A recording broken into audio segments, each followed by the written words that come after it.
This game is a 4 versus 4 ladder game, and it's going down on another random map. We do like our random maps. We're going to have team 1 over here at the top, team 2 down here at the bottom. And of course, nice old random map, so nobody knows what the heck is going on with it. And we have everything go. Let's check how much reclaim there is on the map. Not much. Only 20k, and not gap. Not gap is great. Alright, let's have an introduction of team number 1 up here on the far left hand side in the cyan color as UEF. It is Kurt. And it is Kurt with an E, so it's pronounced the same but it's different. No idea what's on there. Just all the way back over the side. Excuse me, sorry. Haven't done it the wrong way.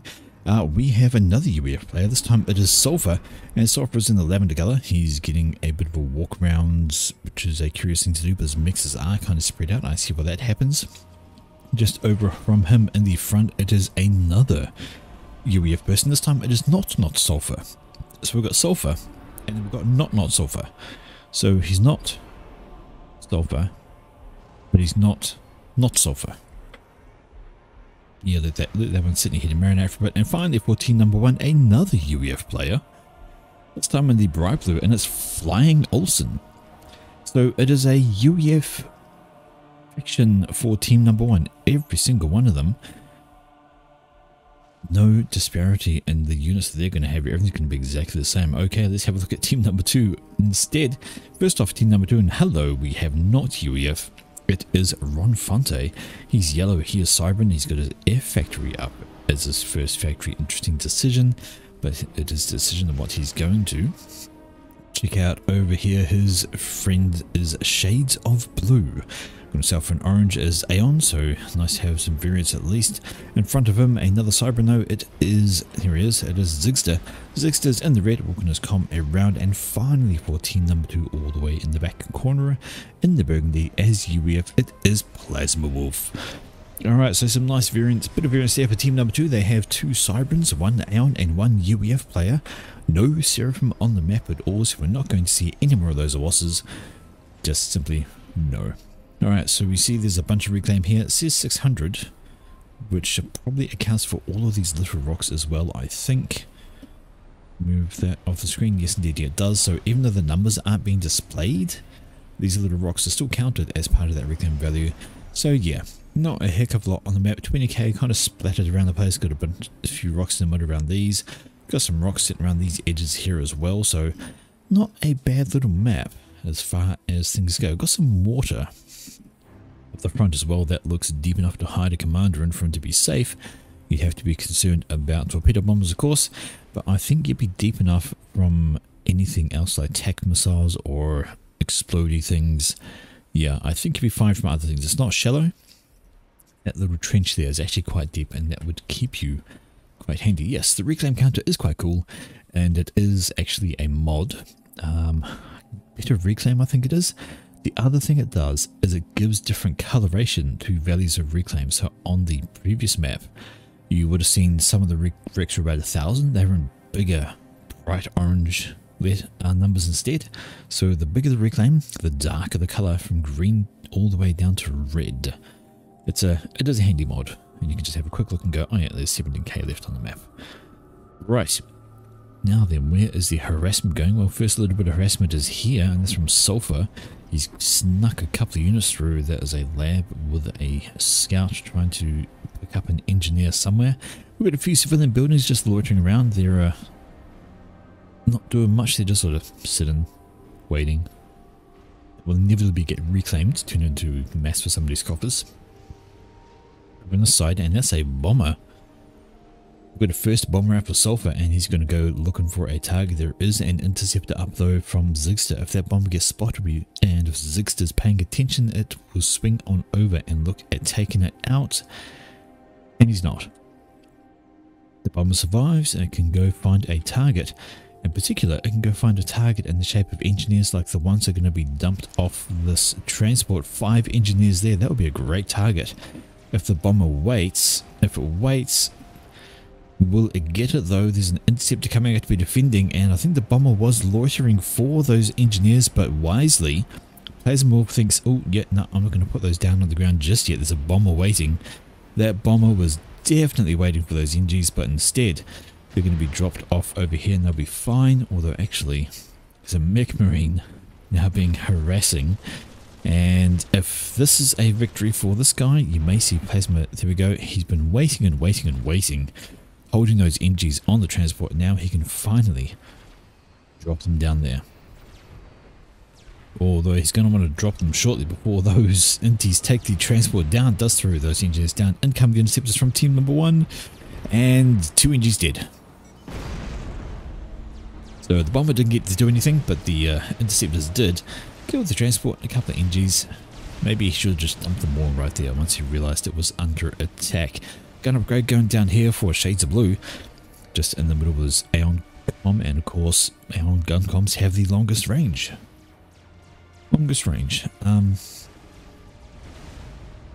Yep, that's the reclaim there. 150 to go. Okay, we have a little push over the side. Okay, it looked like Olsen tried to get a drop on down here. Had some engineers. I don't know why he didn't drop them up here. Probably because he's no mixers, but if he managed to sneak that out, then he could have actually gotten something there. Was trying to build a team on PD, but it got noticed by Mantis, who was quite happy to scoop up those 3 engineer kills. Happy joy. Right, engineer up this direction. That's got self a kill in the form of an engineer right there. Happy times for him. He's like, ha, I have a kill. What else can I go for? Oh, there's a radar back here. I'll go for the radar. He's been picked up by an NT. In fact, it's been picked up by a couple of NTs. He's going to get the radar as well, though. He's going to get popped out of the sky just there. Alrighty. Drop coming over here from, well, Sulfur. I don't know what the plan was for that. Maybe just want to get some extra build power on the front, but he's going to lose them if he doesn't get them on the ground now. The interceptors are having to go with it. Ooh. They do get down, but they're heavily damaged, as is the transport. Very heavily damaged, but they're going to survive for the moment. Push coming up here from Zigster. Wants to deny that energy drop, but the commander is in the region, and that should be fine. Plus a couple of tanks coming on in. More than enough there. The factory is completed. The engineers are going to get popped though. They get prioritized by the units, and they're going to just lose out on that. So no more build power, but the commander will be fine, and he can start pumping out units from that factory. Good times all round. Zigster no upgrades on his commander. Doesn't quite want to engage that. Gun upgrades are done for Blue. That is both range and speed. So that's now an annoying our gun com. This direction we can see gun upgrade is going down for not Sulfur. And there's a bit of scrapping going on here. Push rushing on past. And why is that? Well, because there's no ground defenses. Do we have a bunch of units here, but these are those annoying hovering units. So the Aurora's just going to rock on past and pretty much ignore the water. Well, these units coming here from not Sulfur do have to go around, but they are strikers and they just wreck Aurora's when they get in range. These guys though, they've got nothing to stop them, and they're just going to just waltz on through, pick up a mass extractor, pick up some Minjis, get some free kills on that front. This direction it is Sulfur having to go at Zigster, just common action. Got some reinforcements there, but it is looking pretty even between the two guys, though at the moment Sulfur's getting the advantage on killing some of the units. Job done there, left hand side, and we've got a bit of raiding going on here from Mr. Plasma Wolf. A few T1 units are sneaking on through. There are some bombers overhead though, they're going to be annoying. T1 bombers are nice and useful to help deal with raids. They are quite mobile, and of course they don't get shot at by ground units. So even just having a couple in reserve to take care of things like this is quite handy. They can, you know, relocate quickly. You don't have to worry about drops, you don't have to worry about units taking so long. But yeah, it is all good. Alrighty. What's going on the right hand side? Not a lot. We see Flying Olsen, no upgrades on his comm, just getting some defenses up there. He's got a factory, he's doing okay.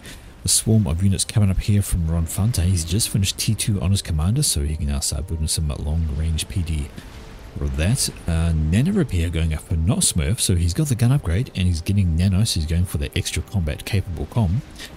This direction we can see units popping over this way, and it is Shades of Blue with his own gun commander. Those things don't stand a remote chance of doing anything to that comm. And down this direction it is Zigster. He's getting pushed on back down with the other under 7,000 health, though Sulfur isn't looking too healthy either. He's still got around 9,000, so a couple extra thousand over Zigster, who drops into the water to be defensive. getting some engineers building up some point defense over this direction, and well, if there's arty in this mix, that's not really going to work. A gun upgrade going down for Zigster. Wants to get up on that front. Okay. T2 on the way for Kurt. And what is going on left hand side there is Plasma Wolves. Just chilling. Nothing doing yet. Just taking it easy. Still trying to do that raiding, but running into units is not very helpful. Because you're not going to get any further. Up this direction, wee bit of scouting going on. Perhaps that NT has picked up the... well, it has. Looks like it's going to kill off the transport. Nothing on it, but a transport still a dead transport. Takes time to build, takes resources to build, so dead ones are good ones as far as they're concerned. Right. Gun and Nano are done for Sulfur, so that is a combat commander ready to have a go at the other combat commander. It is going to be an interesting fight because Shades of Blue will have the range, but not Sulfur will have the health. And that is going to be the battle. If Sulfur gets in range, he would have the advantage because Blue will absolutely not be able to keep up with the difference in the health regen. We've got 50 per second on not Sulfur, we have 10 per second on Blue. Yeah, I know about the highlight mod. I can't say I like it. Like, I mean, here we go. This is what not Sulfur does not want to happen. He is stuck at range and he's getting plinked away by Blue. He needs to like move, especially not sit under T1 Arty, and get mobile to kill off those units, get some overcharges going. Definitely needs the overcharges going. Does he not have storage? Surely he does. He does. Okay, that's fine. But yeah, he's going to be worried about that. If you can drag Blue into range and if you can get him closer. It's not so much that. It's like the commanders aren't supposed, you know, they're not supposed to be that easy to find. Like, of course, they've got different icons, you've got to watch out for them. But if they've got this yellow ring around them, it's just like, you can instantly spot them anywhere on the map. You don't have to look. And if you're trying to do a snipe, it just feels kind of game breaking to me. So while I understand it, I know why people use it, it just seems a wee bit cheaty. It's like, oh, there's the comm. I'll just go right for them. Like, especially when you have the comm hiding in a bunch of, you know, hiding as such, like in a bunch of units, like with other support commanders and stuff like that. It's meant to be more difficult to find them. But, yeah. Over on the left hand side, this is a counter push coming back from Zigster. He is wiping the spot here. He's got gun on his commander now, while Sulfur does not, and Sulfur cannot afford to actually engage this right now. Zigster's looking much better position. He does have the gun which helps him out, although Sulfur has a massive army behind him. He would have to get his commander involved, and that could be risky against a gun comm. Reinforcements are coming up all the time from Zigster, and this is what Sulfur has to be careful of. Though it looks like he doesn't quite want to engage yet, because I think he feels he throws his units in here, they're going to get primaried by the commander, and he will lose a whole bunch of them. Maybe he can get his... no radar. He has no idea what he's facing right at the moment, so get the radar up could be okay. That is a Janus though. So that is T2 Air on the field for Sulfur. 12 minutes in, I'm kind of surprised I haven't seen T2 Air sooner. So there we go, and the Janus is trying to decide on the target. I can't figure one out, doing a spin loop and there's all sorts of things trying to get out of the way. It's being tailgated by an intercept. Of course, it is a fighter bomber, so it can fight, but right now, usually he wants it for the bombing capabilities to help pick off those units. Just while that's going on, looks like that horse is really just kind of petered out. No drama that side. The right hand side is looking a wee bit static. A large group of forces here sticking up for Ronfonte, ready to go. Shield upgrade going down for Shades of Blue, so he's looking very helpful with his commander on that front. And oh, hello, we have T2 Air. So there's now a Stinger on Zigster, and Zigster's going to do what a commander does when they're faced with air having to go with them. Go for the water and be safe. Alright, let's have a check on the air game actually. We have T3 available for Plasma Wolf, and he's already got one T3 pigeon up. Second one is being worked on, so he's quite easily into air production. He's the only T3 air player. Yep, T2, although upgrade is on the way for Ronfonte. And that looks like Plasma's going to be the primary air player on that front. Let's have a quick look at the other side, and similar thing over here. We have T3 air available for Flying Olsen, and he's starting up on his second T3 pigeon as well. So Olsen is a little bit behind, but not far enough there's going to be an appreciable difference. Is there anybody else getting into the T3 air game for team number 1? Well, yes, there is an upgrade on the way for Kurt. So yes, they're kind of matching the air upgrades at the moment. But look at this. Units coming through from Sulfur, and they have just shoved a big gap in here. They're taking out a bunch of eco, and they are just going to keep on pushing there. Looks like Stingers are coming up, and they're going to pick off the point defense to make life much easier for these guys rushing on in. They won't run into that. So in come the ASS, and those Stingers are going to be, well, left. Nice and doing over there. And on the left hand side it is Kurt pushing up with some T2. Got some pillars in there, and they're facing up against a bunch of T1 units from Plasmorph, who is going to struggle to try and repel those. He's had his units over here trying to assist Zigster, but he can't afford to do that anymore because his base expansion here is going to get pushed on in. Indeed, here come the units, and that is going to be a problem unless Plasma can figure out something to do. He's got NGs here and can slap up a flak. I would have thought a triad would have been the best thing to do, but more Stingers coming up there as defense. Why not? Not much to know of anti-air in this mix here. Oh no, I take that back. There is a flak, so maybe, yeah, won't be the best idea. But in come the units from Sulfur as well. So Sulfur has pushed off to the left. He's joined Kurt, and Zigster's, I feel like he's kind of left Plasma out to dry a little bit. These here are technically Zigster's opponents, and they have just gone straight on through. I think Plasma's going to want to focus on a few more point defense with what is coming down towards him. Does he have radar? Yes, he does, so he knows how much is coming, and his radar here is actually about to drop. It's going to make keeping an eye on this and this a bit more difficult. And yep, more triads going up on here. Maybe that's not the right place. Some engineers up the front getting hammered, and I think Plasma wants to actually GG throws Kurt. He says give up please. Well, now that's rude. That's rude. Nearly 50 minutes in, things looking okay. On the right hand side, this is not Sulfur, and I think he's pushed himself a wee bit far forward. Very heavily damaged in range of T2PD and range of Shades of Blue, whose combo's looking very healthy. He's got a couple of shields with him, which he desperately needs, and he has got to run away from this. He needs some support. He's getting pushed by two people over here. Ronfante is sweeping in from behind with his units. Flying Olsen needs to get his army involved here as well, else Not Self is going to have a terrible time. In fact, Nolsolf is going to have a terrible time as it is anyway, unless he can kill off that PD, which he does. Now he needs to run out of range of Shades of Blue because he is way hurt. He does not need to get held up by his own units. 4,000 health. He's well into the red though. Region's back in the other pretty quickly. But he is going to get out of there just in time. That was a very risky situation, and no way can he afford to not be running the heck away. My word, that is quite intense. Very close for that guy. I imagine he was confident with his ground. He did have the T2 with him. He did have the shielding with him. And he does have the nano. So he is, look at it, he's got a few ranks of veterans. He's now regenerating at 68 per second. Compare that to the, well actually it's about the same for Shades of Blue. 30 on the shield, 28 on the health, so he's not so shabby either. But right here, Not Sulfur needs to keep at range. He cannot afford to get in range of this guy, and he has some of his own PD here. Yeah, look like a bunch of triads, and that's actually going to be dangerous for Shades of Blue as well. So, Not Sulfur, yeah, okay, he'll be alright. He has units supporting him. Looks like Shades of Blue really wants to try and push out, but he kind of can't, because the triads could switch and primary him any moment, cause a bunch of damage. But we have T2 artillery down here. That is from Ronfante.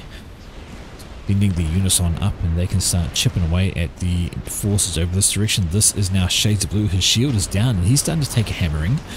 So it's time for him to drop back. It looks like he really tried to push up on Not Sulfur, but Not Sulfur survives.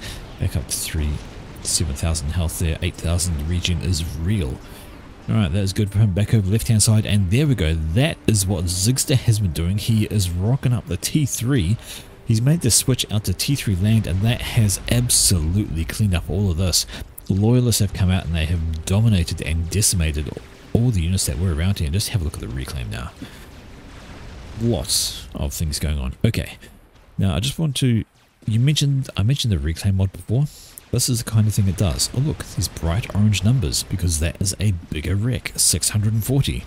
You've got a slightly bigger wrecks over here. They're in a kind of greenish yellow. and bigger numbers, and the pale green of course the smaller one. So that's what you can have with the mod. Just a simple reclaim mod. Easy to spot the bigger wrecks. And now there's a problem with those loyalists. They are having to go anything that comes their way. They need to be stopped. The question is what by? Kurt doesn't have much on the ground to do it. He has got a bunch of T2, some T1. What he might want to do is think about grabbing these NGs and throwing out some T1 PD to stop those as they come in. And they do. It is useful. It's a quality of life mod, and one I don't mind. It actually helps. Over on the right hand side, and shades of blue. Oh, he's looking very peaky, but he's relying on a shield right now to stay alive. That shield is not going to stay up for long. Needs to keep on walking, keep on dodging. Some nice overcharges there. Take out a bunch of those T1 RT. He is on the fallback, but he's being incredibly ballsy. His shield is half gone. You cannot survive that much longer, especially, look at this, not Sulfur, sorry. He's almost reaching to full health, and his commander's moving on in, and this should be a signal for Shades to run away, basically. Can't afford to stay up the front there right now. That shield is handy, but my word, it is dangerous. On the right hand side, this has been an overrun. Ronfante has seen the weakness that Olsen has left open here. Olsen has a few defense up here. I say a few. He's actually got a couple of shields, a few triads, and he's got some T1 PD planned up as well, so he should be nice and healthy there if these guys decide to push in that direction. But it is over here that's having the issue. There are plenty of point defense, but they are getting hit by, well, it's just the one T2ID. Yeah, just the one T2ID. And it's going to take a while to chip through all of this, but it can do. Did I see what I think I saw? I did. Sniper bots. So Shades of Blue has moved into the T3 game, and sniper bots can now do their thing. That's annoying. It basically takes commanders out of the game, because those sniper bots, they can absolutely kite. T3 land response has come down from Sulfur. He's got Titans on the ground, but he's facing up against Bricks, and Titans versus Bricks is the mismatch of the century. They will just get obliterated. But I think you need almost like a 3-to-1 sort of ratio to actually have them have a chance against Bricks. And more Bricks tuning up. The Bricks have higher range, they have more health, they have more DPS, and they just casually swat Titans out of into just death.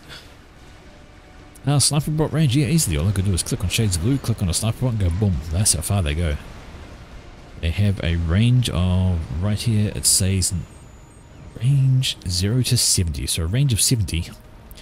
We compare that to a Triad, for example, which has a range of 50. So they outrange T2PD, which they should. They don't outrange T2ID. T2ID has some of the longest range of a ground unit in the game. Titans up this way, they're getting mobbed by T2, of course, every time. Sorry, Titans loyalists over this way. Of course, every time they die, they do an EMP stunnage, and things nearby get stopped for a little bit, but they are mobbed and they are dead. But those sniper bots, yes, they will cause issues. The only thing you can do for sniper bots is either rush them, if you have the army to do it. T2 artillery will be able to help them out. Air is a good thing. They are pretty weak, so if you can hit them with air, but most people these days will have mobile shields assisting the sniper bots, so that will keep them healthy from that. Ravager, what is the range? I think that might outrange Ravager actually. Does not Smurf have any T3 units?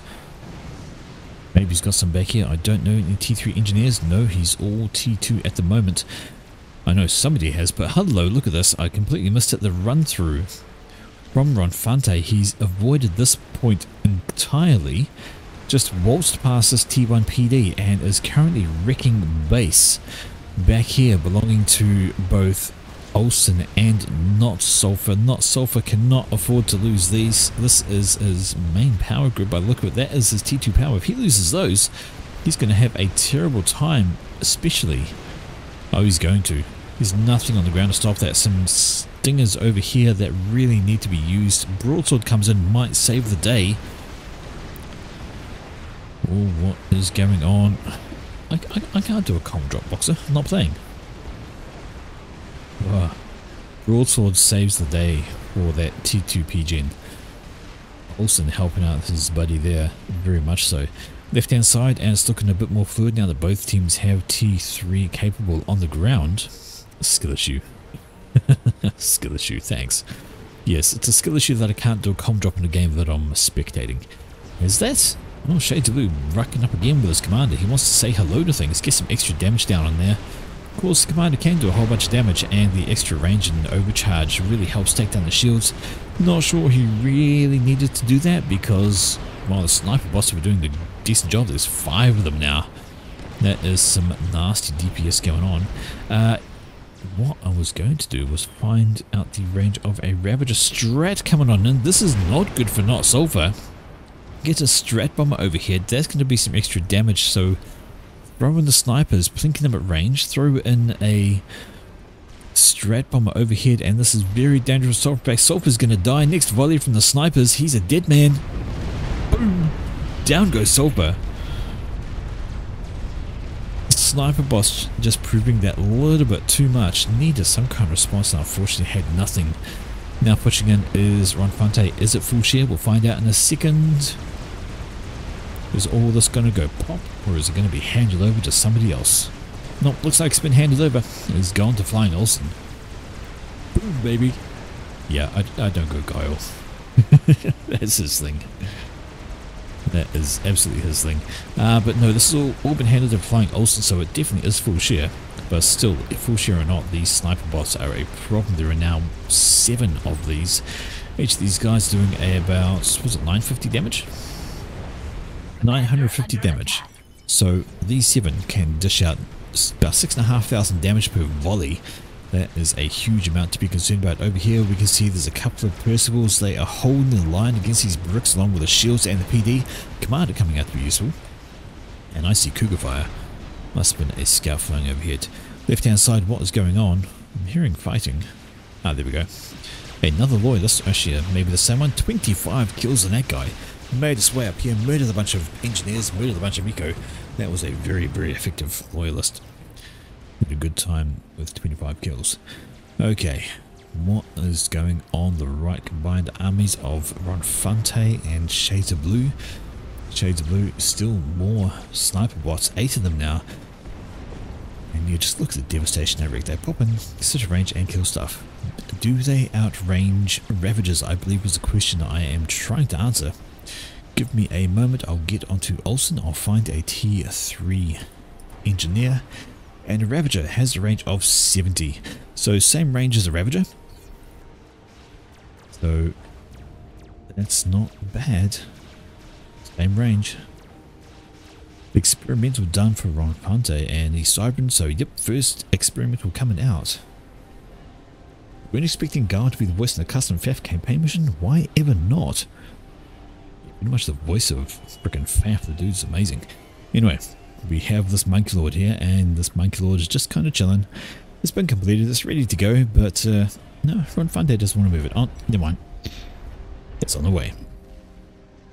Check out the rest of the map, and Plasma Wolf is having to hold against what is a swarm. So a swarm that is stopping short of its objective and now is getting hammered by triads. This is not a clever idea. Either move them in or move them away. Don't leave them there taking free damage. Ouch. And yeah, Kurt realizes and thinks about moving them away and then goes, no, you know what, I've got enough, I'm just going to move on. And in comes strats from Plasma Wolf though. A couple of bombs away on there, killing the same target. Maybe he thought they were Percy's, I don't know, but also swinging in from the side of bricks from Zigster. And I think Kurt has evaluated his idea here as his units do a quick U-turn. They don't want any of this. They got this, they got that, they got this. Yeah, it's not a good time for those guys. They are definitely falling on back. And what is going on here? Oh, it's T3 RT. Nope, I thought it was a attack missile perhaps, but it's not. And Sulfur's getting an upgrade on his commander. Alright, T1 Air looks like scouts. Hello, attack missile battery. 1, 2, 3, 4, 5 tech launches, and they are going for, wow, they're going up here and they're trying to kill off Eco. A whole host of them. Although right now there are shields up do they want to think about doing some tech defense or just spam up more shields? The shields are going down. They're going for the HQ. And if they get through, that's going to be a problem, because that HQ will go down. But in response, we've got some Percivals ready to come around the corner. We've got a T3 mobile RT lobbing a shells on overhead. That could be exactly what Dr. orders. Strats coming in, looking to take care of those tech launches. Need to do something. They are guarded by a huge air wing of ASF, but ASFs are in unfriendly skies. Fire lying and fighting over. Oh, that's a bad turn. That was a very unfortunate turn, and Plasmorb has gotten right behind those ASFs and they are completely decimated. Flying Olsen with the most unfortunate timings on a turn there, and his Air Force is gone.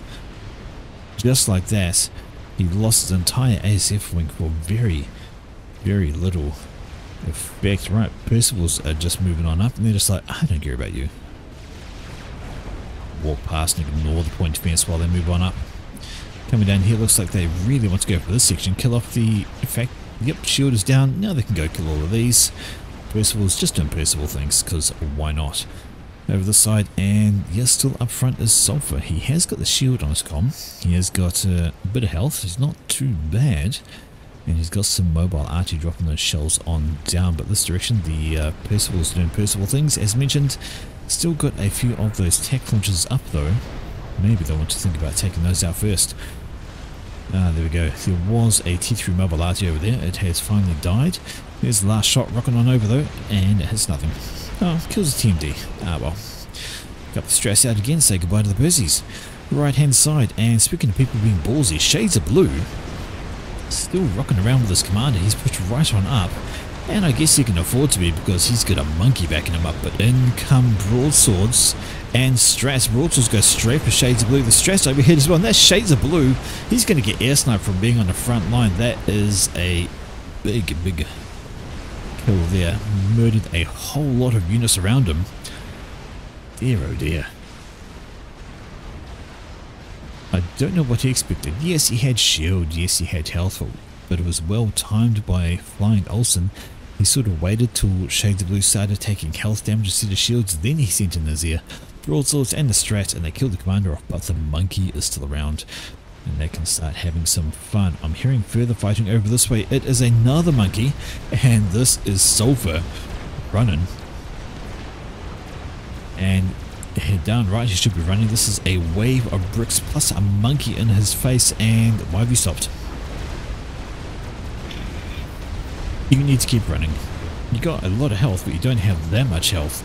And Stinger's now coming in. They're going to focus down on... Oh, we're going to start focusing the monkey. It's going to take a long time to get through that though. On the left hand side, we see this has been a push coming up from Kurt. So Kurt is doing well on the left. He's got Percivals in the mix. And a bunch of Titans. He needs to move in this slot here. The extra DPS would surely be helpful for cracking down the shield, getting rid of the point defense, soaking up some of the brick attacks, anything to try and crack that option. But over here it is Sulfur still running away. He's got a bunch of Percivals. Percivals could do some good damage against the monkey. The problem is the bricks in front of them, and looks like they're tidying those guys up. Sulfur needs to just run. I think getting into the water would be a great idea. I hear more strats. Yeah, they are strats on the right hand side. They're coming up from Plasmorb. They're helping to soften up this section, because monkey see, monkey kill. And what is on the ground to stop it? Well, not a lot, and I suspect there's no Omni here, because these triads are not firing at anything. Nope, they cannot see the monkey. They need some kind of scouting. See the monkey laser coming on out of the blue. Out of the blue, out of the fog. Any second now it's going to walk into range of that, and then it can be shot at, but at this stage it's too late.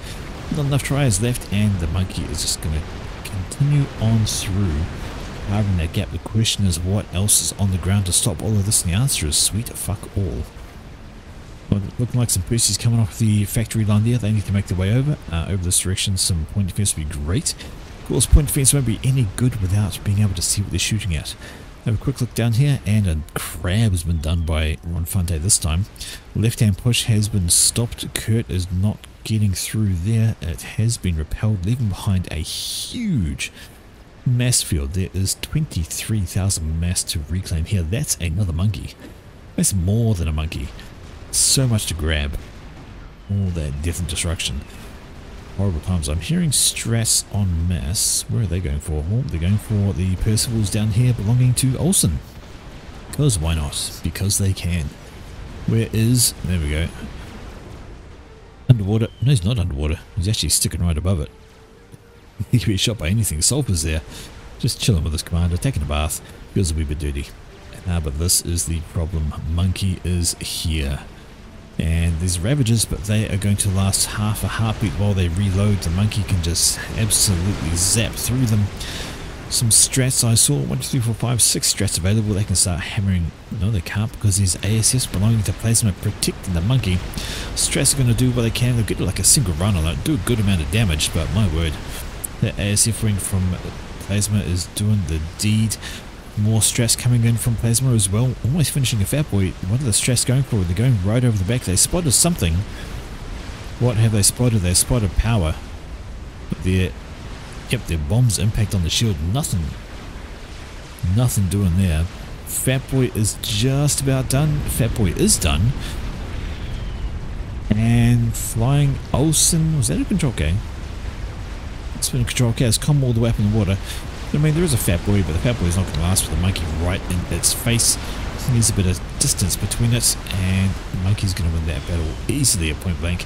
Plus the army sweeping in behind it, and all that's left now is, well, there's this Monkey as well, pushing on up into the base belonging to Sulphur.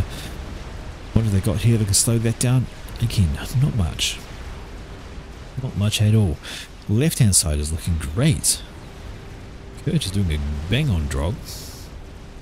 You can watch the com drop. Riscom, I'm watching his health drop.